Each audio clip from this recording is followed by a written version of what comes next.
Балалар, қазақ тілі сабағына қош келдіңдер. Қазақ тілі сабағындағы ортақ тақырып уақыт. Балалар, біз барлық пәндерден уақыт туралы мәлімет алып жатырмыз. Ендеше бүгінгі сабағымызда өтілетін бөлімше түбірлес сөздер. Бүгін балалар түбірлес сөздердің екінші сабағы. Сабағымыздың мақсаты бүгінгі сабақта сен сөздерді сөз құрамына талдайсың, түбір сөзге түбірлес сөздер және туынды сөздер жаза аласың. Балалар, ендеше біз кеше өз бетімен жұмыста кітап, бала, су деген үш түбір сөзді ұсындық. Осы үш түбір сөзге түбірлес сөз жазыңдар дедік. Яғни бұл тапсырманы орындағанда балалар басым көпшілігі қателесіпті. Қай жағынан?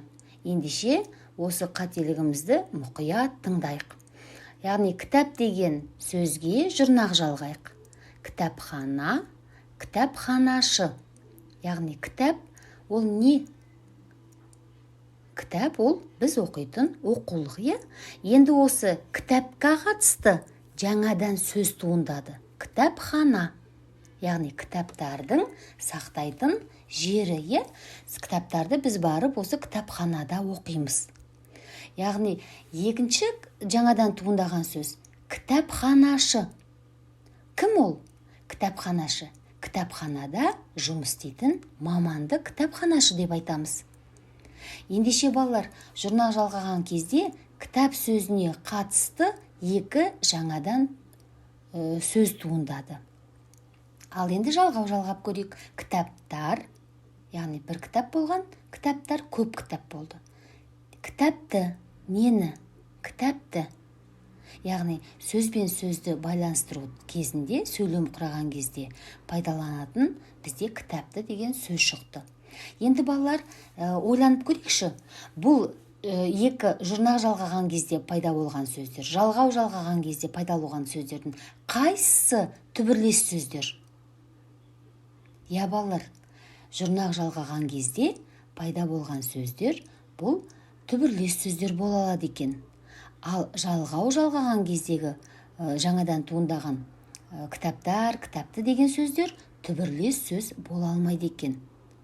Енді бала деген сөзге қарайық. Бала, балақан, балалық.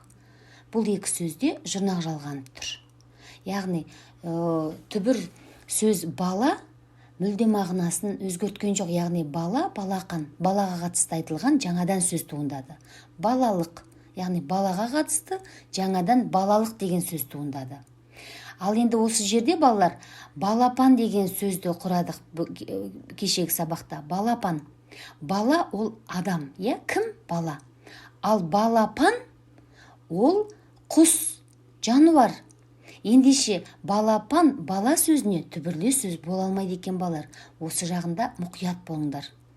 Енді жалғап көрейік. Бала, балалар. Яғни бала бір бала болған, балалар көп бала болды. Баланы, яғни бала мағынасы өзгерген жоқ, баланы жалғаған кезде бір-біріне байланыстыру үшін қолданып тұр бұл жерде. Енді бұл жердегі түбірлес сөздер, яғни балақан, балалық екен. Ал балалар, баланы ол түбірлес сөз бола алмайды екен. Енді су деген сөзге қарайық. Сусын, сулы. Бұл жерде жұрнақ жалғанып тұр. Яғни су деген түбір сөздің мағынасына сай, сусын деген жаңадан сөз шықты. Ал енді жалғап көрейік. Суды, судың, суға. Мысалға осындай сөздерде су мағынасын мүлдем өзгерткен жоқ, жаңадан сөз туындаған жоқ бұл жерде. Ендеше балалар, түбірлес сөз, яғни түбірлес сөз дегеніміз не екен? Бүгінгі қайталау жұмыстары арқылы біз балалар түсіндік деп ойлаймын. Жіберген қателерімізді енді бүгінгі сабақта қайталамайды деп ойлаймын. Сонымен түбірлес сөз дегеніміз не екен? Ережесін қайтадан қайталап өтейік. Бір түбірден тараған сөздерді түбірлес сөздер деп атайды. Мысалға қараңдар. Біл, түбір сөз. Білдім. Біл деген сөзге байланысты айтылып тұр. Білдім. Бірақ біл ол етістік не істе? Яғни біл деп тұр. Ал білім не? мүлдем жаңа сөз шықты, бірақ түбірінің мағынасын жоғалтқан жоқ. Білімді, білгіш. Яғни бұл жерде барлығында жұрнақ жалғанып тұр. Ендеше ережені есімізге түсірдік деп ойлаймын. Ережені жаттамаған оқушылар жаттаймыз. Енді сабағымызды ары қарай жалғастырайық. Дәптерімізді ашып, бүгінгі күн атауын жазамыз. 18 қараша оқу тапсырмалары С әрпінің бас әрпін, кіші әрпін каллиграфиялық сәтте барлық талаптарға сай әдемілеп, көркем, көлбеу жазамыз. Балалар, жазып болсақ, сендерге сурет ұсынып тұрмын. Бұл 3 суретте кімдер бейнеленген? Яғни ойланып, осы маман иелерін жазып аламыз. Жазып болғаннан кейін осы сөздерді сөз құрамына қарындашпен талдаймыз. Яғни түбір сөзін және қосымшасын ажыратамыз.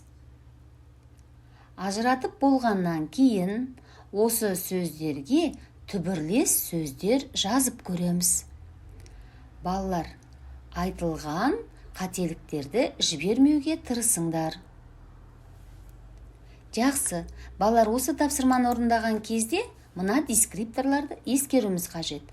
Бірінші, суреттердің атауын жазады, сөз құрамына талдайды, түбірлес сөздер жазады, сауатты жазады және көркем жазады.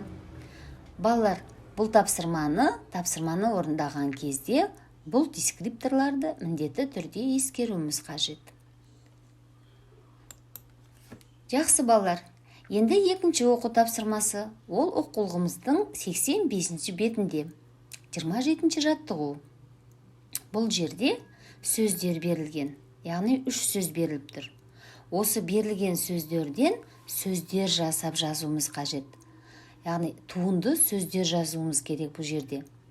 Бұл тапсырманың дескрипторы бала сөзіне туынды сөз жазады, сый сөзіне туынды сөз жазады, және ек сөзіне туынды сөз жазады. Сауатты жазады, көркем жазады.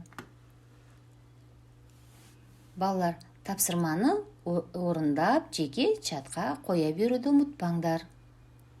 Бүгінгі сабағымызға кері байланыс берейік. Яғни кері байланыс, алманы таңдасаң, жасыл түсті алма, яғни бәрін түсіндім. Шиені таңдасаң, қызыл түсті, әлі де көп білгім келеді. Пиязды таңдасаң, яғни көмекті қажет етемін. Міне, осы 3 сурет арқылы кері байланысты жазуды ұмытпаңдар. Балалар, сабағымыз аяқталды. Назарларыңа рахмет.